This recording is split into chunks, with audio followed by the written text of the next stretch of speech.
Hola everybody. Basically, day 3 has not been going so great because my original plan was to hit up an art park that I heard is really nice, and then hit up the zoo, and then Hokkaido Shrine, and then figure something out for the evening.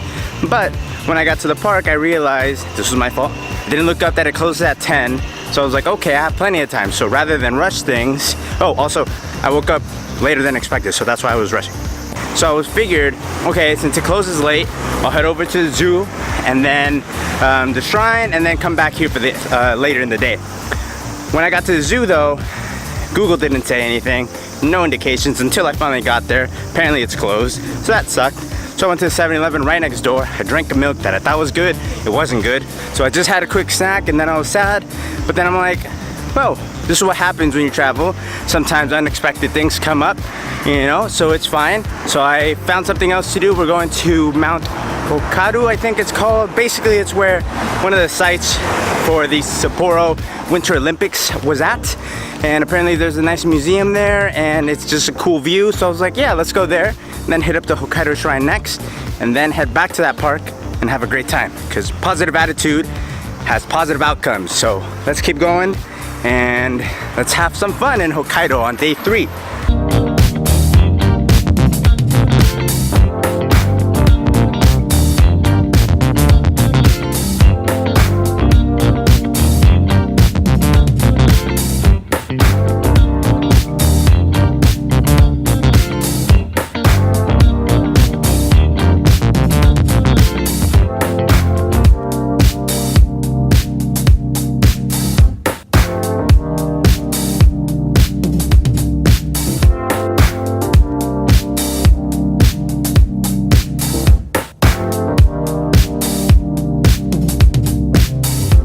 Just got out of the museum. That's pretty cool. I couldn't read any of the signs obviously, but they had tons of pictures, so I still get to learn a lot and see a lot. So that was really neat. They also have a lot of interactive games that you can use for like skiing, hockey, the other boat looking thing, but really cool. I recommend it.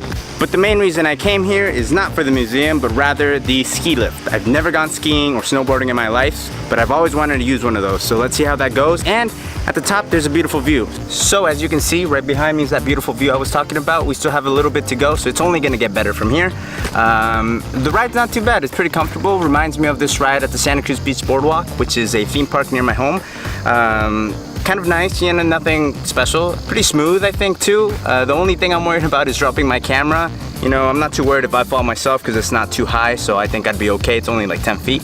But enough of that. Let's not drop this camera. Let's put it away. I'll see you back up there.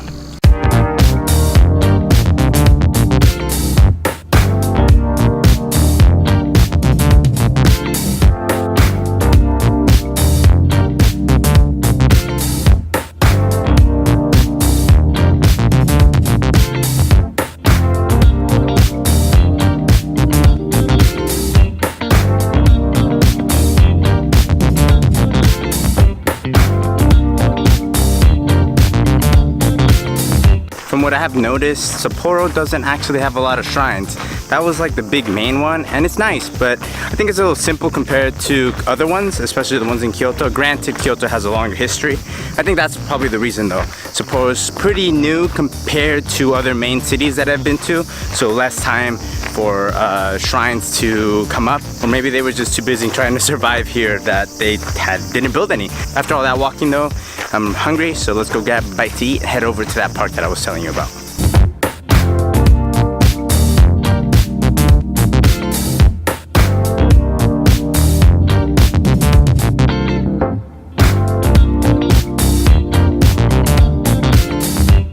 I went to that coffee shop because they had a lot of great reviews and the menu looked pretty good, but the coffee sucked, man.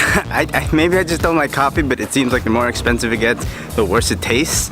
But you know, I was a little mad about that, but the cheesecake made up for it, so you know, it is what it is, or better yet in Japanese, shoganai.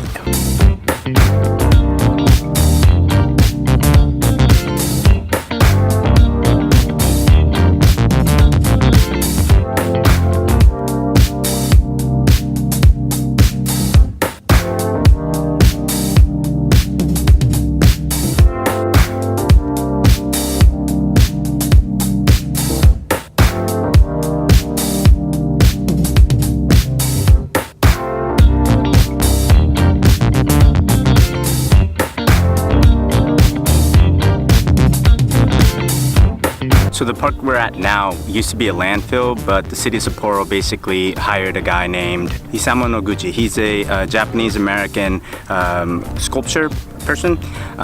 He basically turned this place into what it is now. It's surrounded by a big marsh. It's a pretty big park, as you can see. It's really nice. I really like it. My favorite one is the one with the big stairs on the one side, and the other side is just like one straight, thin like walkway. I don't know what it's supposed to represent. Maybe just like duality of life or whatever. Or maybe I'm just reading too much into it. Maybe it's just supposed to look cool. But the one we're in now is like a 60-meter artificial hill that he made for the park.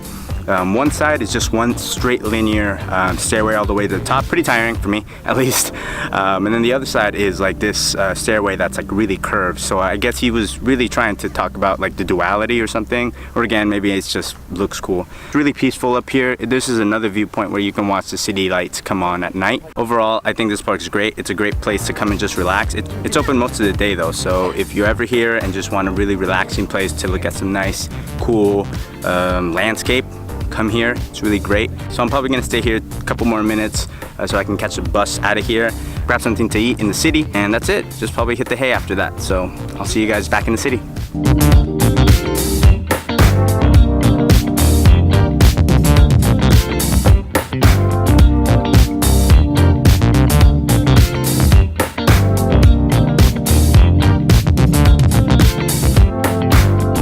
For dinner, we're going to be doing Genghis Khan, which is basically mutton or lamb, as it's also known as. Ordered some Hokkaido cheese so I can eat that on the side and try that. And I got a local beer, Utaru. We went yesterday. Let's see what the food is like.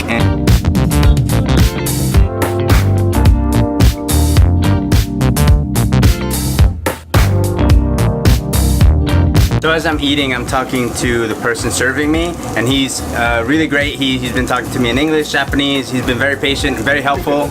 Want to say hi? Konnichiwa. Konnichiwa. Genghis Khan Marutake desu. Mecha oishii. Super good. Arigatou gozaimasu.